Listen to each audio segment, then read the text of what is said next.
TV Informativo. Aqui o Vale se vê.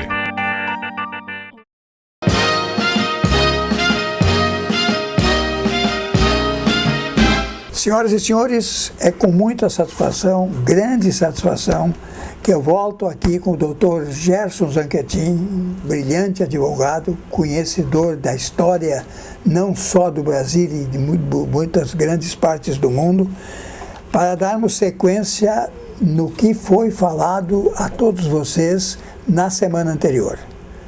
Vamos lá? Vamos lá. Pois bem, então, olá a todos novamente. E na semana anterior a gente falou um pouco de uma retrospectiva. Que palavrinha difícil, mas não há problema nenhum. Retrospectiva histórica, para entender o momento que a gente está passando. A gente, só para relembrar, a gente viu que a história se repete como uma mola de um carro, sempre numa espiral ascendente, com sempre num novo contexto. Porém, as práticas se repetem, mas dentro de uma nova realidade, com um conhecimento maior, uma tecnologia maior, mas os objetivos normalmente são os mesmos. A gente viu que num determinado período aqui na América Latina, ditadura serviu ao grande capital, com o retorno à normalidade democrática ao longo das eleições, o povo foi escolhendo governos de centro-esquerda, ou de esquerda aqui na América Latina, e chegamos no momento agora atual da conjuntura da América Latina, que não interessam mais esses governos, na medida que, de alguma forma, são empecilhos para que o grande capital ou alguns interesses internacionais chegam para tomar, gerir, usufruir das riquezas das nações aqui da América Latina, como, por exemplo, o petróleo, que a gente falou no programa anterior. Tu deixas mais ou menos claro que a história é o grande capital. É o grande capital. E o grande capital, aqui vocês entendam o que significa. São os grandes interesses econômicos internacionais que, no final das contas, é o que definem aí muitas políticas de Estado. Aquilo mudou, por exemplo, antigamente eram as terras, né? Aquelas o pessoal, um tomava o país do outro, porque era agricultura, mas era o capital. O capital nas patas dos cavalos. Exatamente. Os interesses econômicos são... O Brizola falava interesses. Interesses, ele nunca mudou a palavra. No programa anterior a gente citou várias vezes Brizola, enfim. Mas daí que nós vamos chegar, então, no atual momento político aqui da América Latina, onde que basta verificar aí a realidade, está se vendo, então, uma retomada dos governos por partidos de direita. Ou seja, os governos de esquerdas, com políticas sociais ou centro-esquerda, não mais interessam, quer seja para as classes internas dominantes, as mais ricas, quer seja para o grande capital. Políticas sociais significam política de distribuição de renda e riqueza, significa distribuir riqueza, obviamente, de quem tem e não de quem não tem. Então, quem tem não gosta desse tipo de política. Para você ter uma ideia, já que eu estou citando, está se discutindo hoje, no Congresso Nacional aqui no Brasil, o orçamento para 2016. E um dos relatores está propondo 19 bilhões para o programa Bolsa Família para o exercício do ano que vem, de 2016. 19 bilhões. Ele está em torno de 25 bilhões, o Bolsa Família. 25 bilhões. Num orçamento de 2 trilhões, 200, 300 bilhões, 25 bilhões é 0,0 alguma coisa, não é nada. Mas um dos relatores está dizendo que ele quer baixar para 19 bilhões e não 25, para, em troca, dar um resultado fiscal positivo. Sobrar mais dinheiro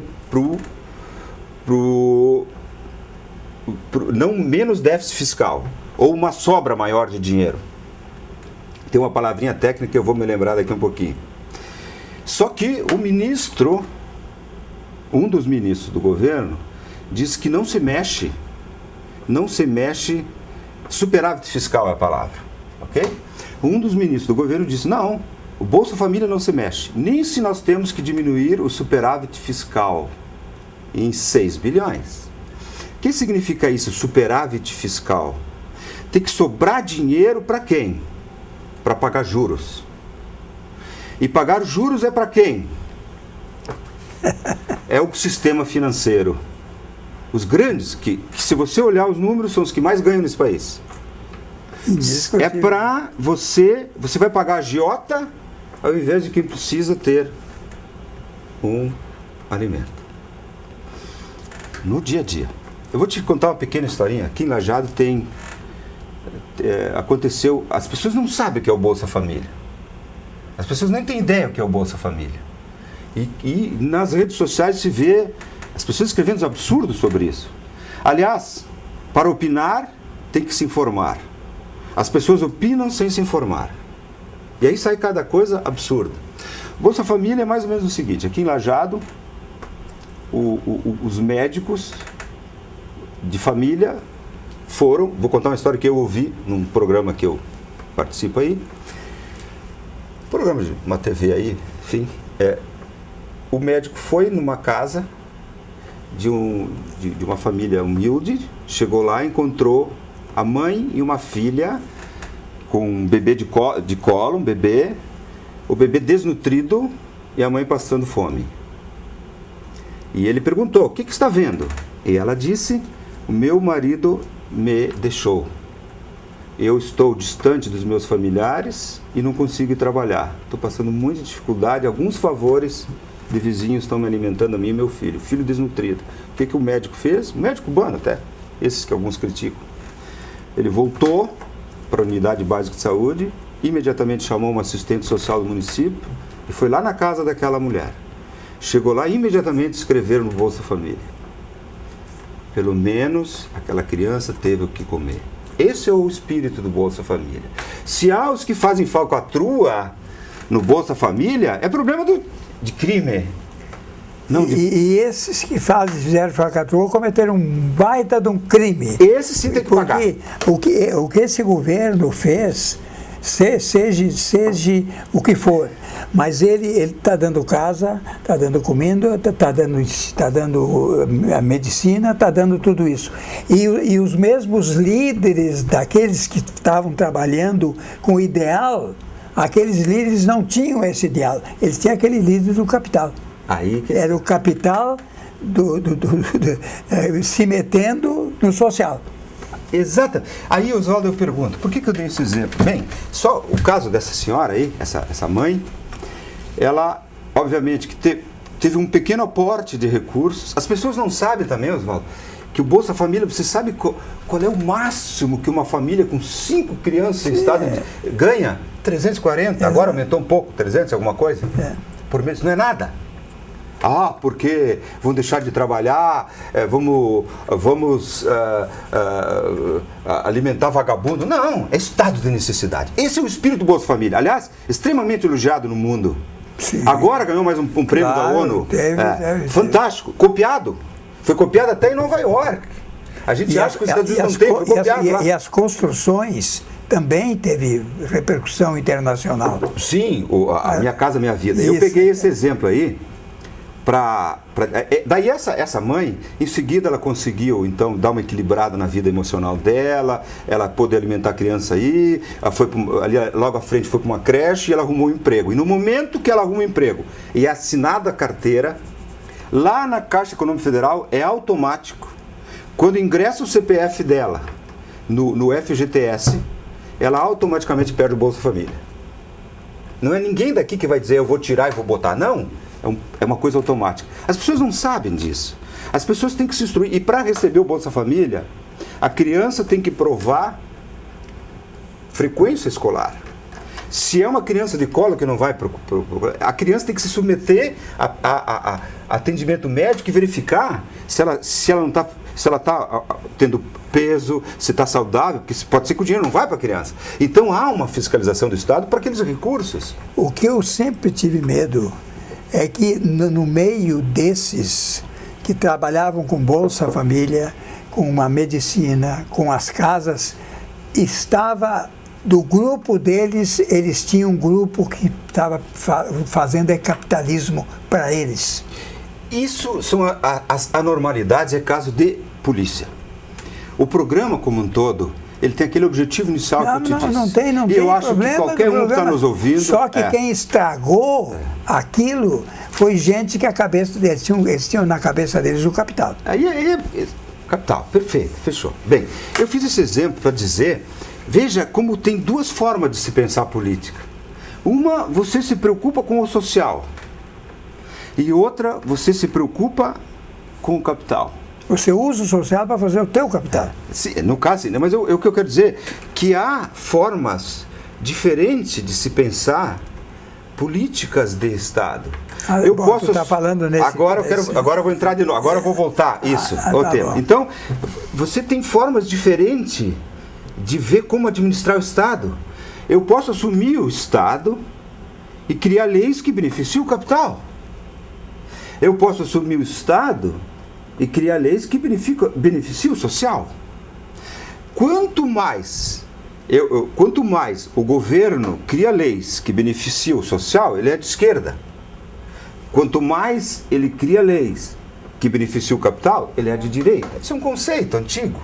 Não fui eu que criei, é um conceito antigo. Bem simples. Eu estou fazendo um conceito bem simples para o nosso público entender. Porque a esquerda não existe mais, nem direita, o mundo é redondo. Eu vi alguém dizer, esquerda e direita não existe mais porque o mundo é redondo. Nada a ver, tem nada a ver, falar uma baita bobagem.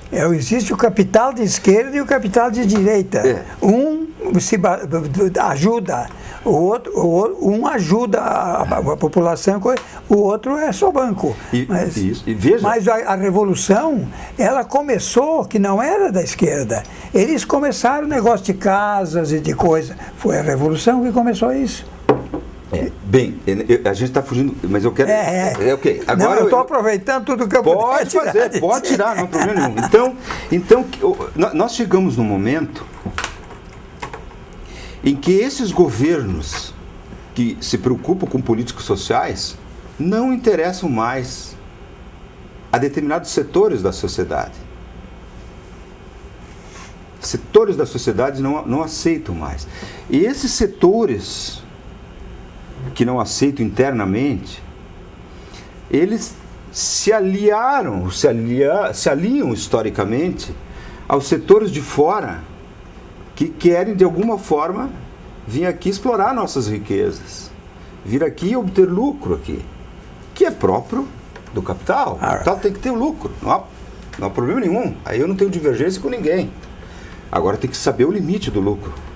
Até que ponto? Bem, então eu dizia no início, e agora vou para não perder a linha de raciocínio, que não interessam mais esses governos de centro-esquerda na América Latina e um por um estão caindo. Na Argentina foi eleito o Macri, de direita, é o mesmo grupo que lá atrás foi derrotado pelo Kirchner, Néstor Kirchner, e que tinha deixado a Argentina num caos total. Se hoje não está nessa situação que está, não é isso que eu estou dizendo que Então, hoje retoma esse grupo, um grupo mais à direita, notoriamente as políticas que defenderam em campanha dizem isso. No Paraguai, o Lugo caiu, teve razões para ele cair também, razões lá internas do país deles, né? A Venezuela já começou agora em eleições parlamentares a oposição venceu as eleições. Eu só achava que ele não iria se entregar. Quem estava no governo. E deu um exemplo, um tapa de luva em todo mundo, como lá na Argentina. Eu achava que ele não ia se entregar. Como lá na Argentina, o candidato da situação... Existe alguma coisa atrás, adiante, que ele viu, o presidente da Venezuela? Ele viu alguma coisa no futuro? Olha, Oswaldo... Porque para ele tomar aquela atitude com o poder que ele tinha... Sabe, Oswaldo, eu gosto de assistir no YouTube, algumas TV alternativas, eu gosto de ver os noticiários do Equador, da Colômbia, do Chile, da Argentina, da Venezuela. Outro dia eu estava vendo um programa na TV aí, em que entrevistaram o líder da oposição da Venezuela e o líder da situação. Então, para você ver os dois lados. Lá na Venezuela é uma situação interna onde que claramente, segundo a versão oficial, é que houve um boicote proposital do setor industrial em desabastecer o país para gerar uma insatisfação popular e aí ganhar as eleições. Mas vamos... É outra situação. Mas está no contexto, Oswaldo, de que não interessam mais. Se o setor de lá fez isso, é porque teve um financiamento. Você vê que o pré-sal, voltando para o petróleo, a Venezuela tem petróleo, o pré-sal só é viável se o barril do petróleo chegar a mais de $50. Sim, porque é o custo de buscar. Nós temos abaixo por aqui, né? Porque é o custo de buscar lá embaixo. E a Venezuela, nós chegamos a ter barril de petróleo a mais de $100. Desconfio que há um preço internacional para prejudicar alguns países. Desconfio. Mas esse é outro departamento. Isso é desconfiança, não faz parte do nosso. Daí que o Brasil, para nós entender a atual conjuntura, dentro deste contexto que a história vai se repetindo, como eu disse, o Brasil teve eleições no ano passado.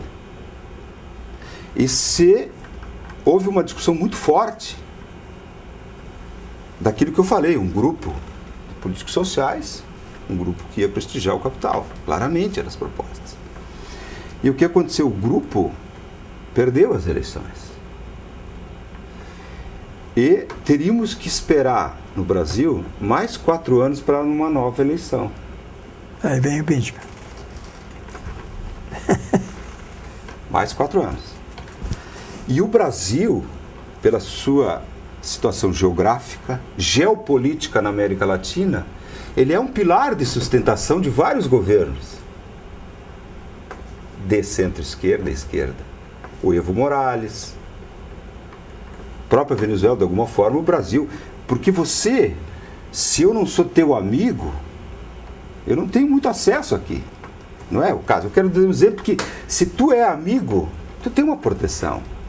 É mais fácil entrar no local, é mais fácil isso, é mais fácil aquilo. Eu posso chegar a alguns recursos mais fácil, tudo é mais fácil. Então, de alguma forma, o Brasil é a bola da vez.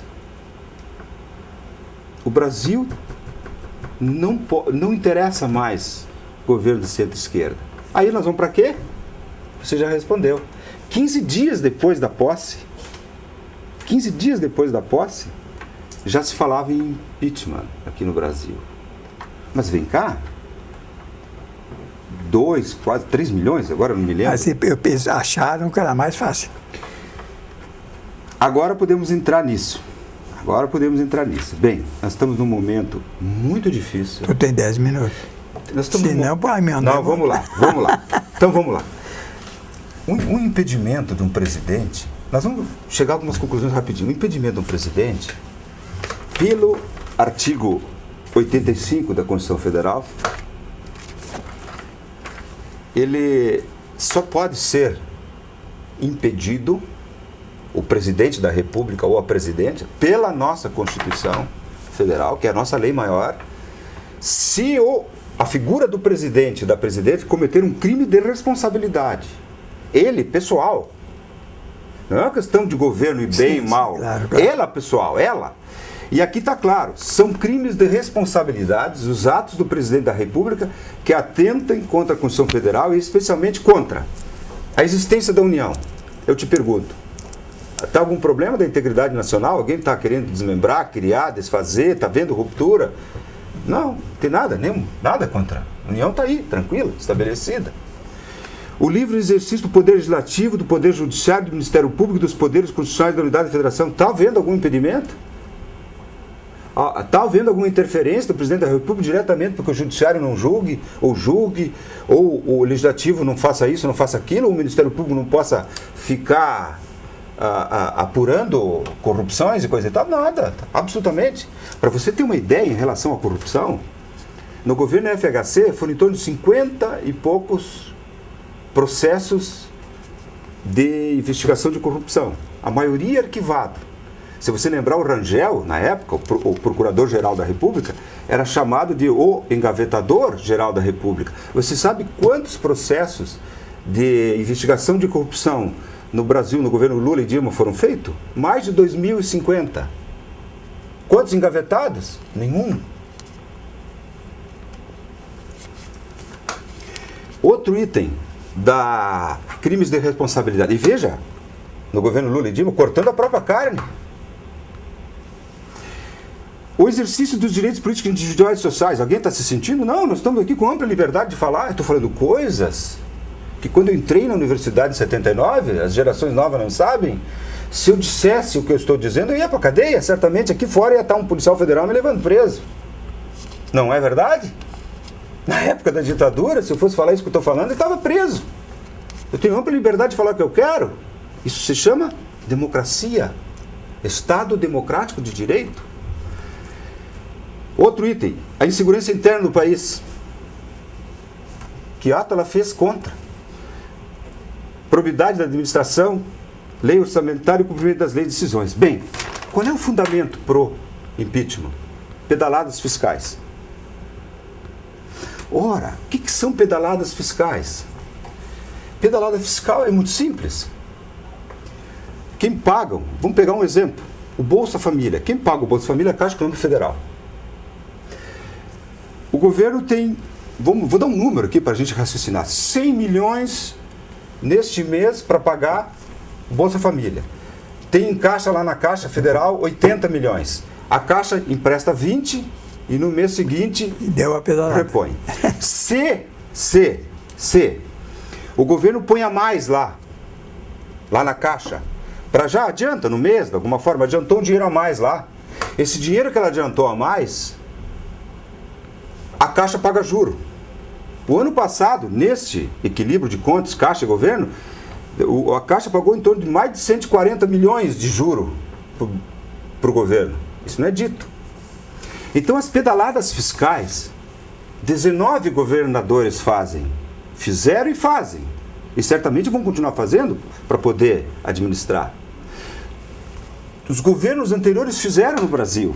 Desde FHC, Lula, Dilma, todos fazem, uma prática normal. Nunca foi considerado crime. O Sartori, o governador Sartori, se fizer o parcelamento 13º com esse empréstimo do Banrisul, o que é isso? Vai dar uma pedalada. Mas por causa disso ele tem que ser deposto? Não. Absolutamente não. Então, juridicamente falando, legalmente falando, não há motivos. E mais, o Congresso aprovou recentemente, uma coisa que se chama PLN 05, agora, um mês atrás. Nem isso, poucos dias. PLN 05 aprovou. O que é isso? Que ele refaz a meta fiscal do ano. Portanto, se refaz a meta fiscal, e o exercício ainda não terminou, sequer dá para se falar se há algum problema em relação às pedaladas. Nem chegou ainda, nem se sabe. Portanto, acho que nós chegamos a uma conclusão muito simples, que crime de responsabilidade não há. Até porque a acusação se restringe a isso, não é nem dos outros que eu falei. Se não há crime de responsabilidade, há o que hoje? O que significa o impedimento? Esperava que você respondesse um golpe. Eu acho que eles estão mexendo nisso porque a irritação que veio contra o governo no povo não foram as pedaladas. A irritação que veio foi o roubo na Petrobras. Agora nós vamos chegar lá. Mas para chegar lá, tu tem 3 minutos. Então, rapidinho. Senão nós já Você sabe qual é o partido na Lava Jato que mais tem? É o PMDB? Mais denunciados? O PP. Em segundo, o PMDB. Em terceiro, 7 do PT. Se você olhar, hoje, agora, está acontecendo aí no Brasil, ministros sendo denunciados, verifiquem. A maioria de que partidos são? PMDB.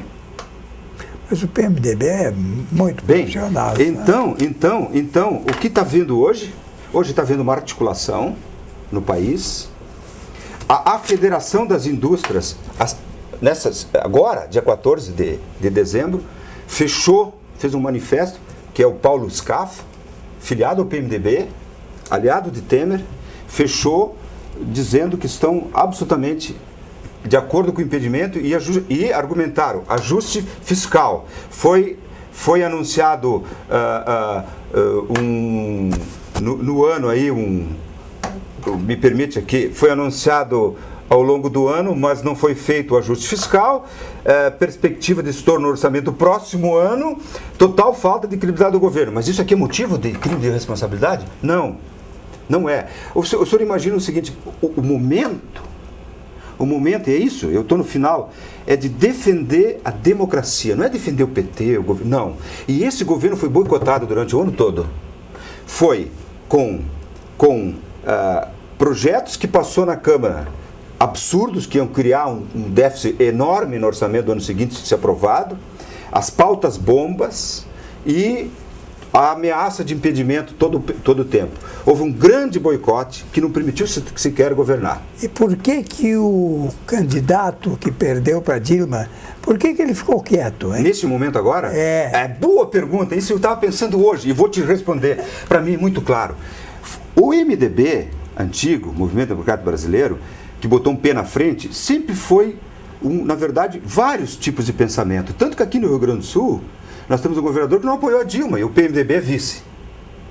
Então o PMDB tem o PMDB paulista, o PMDB gaúcho, o PMDB mineiro. O PMDB mineiro, me parece que foi escanteado desse processo de sucessão, na medida em que o Temer se associou com o PMDB de São Paulo. Ele trouxe o Serra e o governador Alckmin para ele. A grande pergunta que eu faço é quando é que o Temer aderiu ao golpe? Será que foi agora ou antes? Para você ter uma ideia, essa peça que denunciou o Bicudo e o outro lá, o meu colega lá, que fizeram essa peça de denúncia, eles alegam que a presidente cometeu crime de responsabilidade por causa das pedaladas. Só que o Michel Temer, nas substituições da Dilma, foi apurado agora pelo Estadão e a Folha, ele assinou documentos de 67 bilhões e 300 milhões de pedaladas. Por que não denunciaram ele também? Bom, eu vou encerrar o programa e deixar a resposta, porque agora eu estou mudando um pouco o meu programa, você sabia. Eu estou pegando, como está fazendo a Globo, aqueles negócios lá, pegando pessoas com grandes conhecimentos, de um lado ou do outro lado, não me interessa para mim, né? Não interessa para mim, mas pessoas sérias, honestas, porque tem sérias, honestas em todos os lados e desonestos também, né? Aí para eu ter um grupo de pessoas, para nós discutirmos esses problemas aí, para poder entender, porque quem não lida com isso não deixa de entender, não é? Ele tem que ter quem entenda para dar as explicações. Aceite ou não aceite, não me interessa. O importante é que venham dizer cada um aquilo que eles pensam, né? E de maneira certa. E o importante nesse momento é que a população se dê conta que não se trata de defender o governo A ou B, não. Se trata de defender um bem maior de todos nós, que é a democracia, que nos custou muito caro para reconquistar, e o Estado democrático de direito. O Estado democrático de direito que nos permite estar dizendo isso que eu estou dizendo. Permite que o empresário tenha prejuízo e nós não vamos tirar a empresa dele. Permite que o Estado possa ter um déficit, mas que não caia o presidente. E se nós temos um modelo presidencialista, que foi fruto da decisão popular quando se fez o plebiscito no país, você lembra? Nós optamos pelo presidencialismo. Se fosse o parlamentarismo, seria outro assunto. Então, o parlamento, por motivos políticos, derrubar um governo legitimamente eleito, vai levar esse país, seguramente, a uma crise enorme, e temo até que grupos hoje aí tanto que eu não gosto da extrema-direita e nem da extrema-esquerda eu não gosto, que pode começar a fazer atos de terrorismo por aí que possam afetar o nosso dia a dia e de nossas famílias. Muito obrigado aos nossos telespectadores e nós vamos ter oportunidades de trazer pessoas aqui para dentro com esse conhecimento, nesse caso, como o Gerson. E aí melhorar também o nosso problema e eu gostei muito. Escutei, ouvi, tem minhas ideias, tem meus jeitos e coisa ilosa. Foi concordando algumas coisas aí. Muito obrigado. Obrigado a vocês. Você Sabia volta na próxima semana, nesse mesmo dia e horário.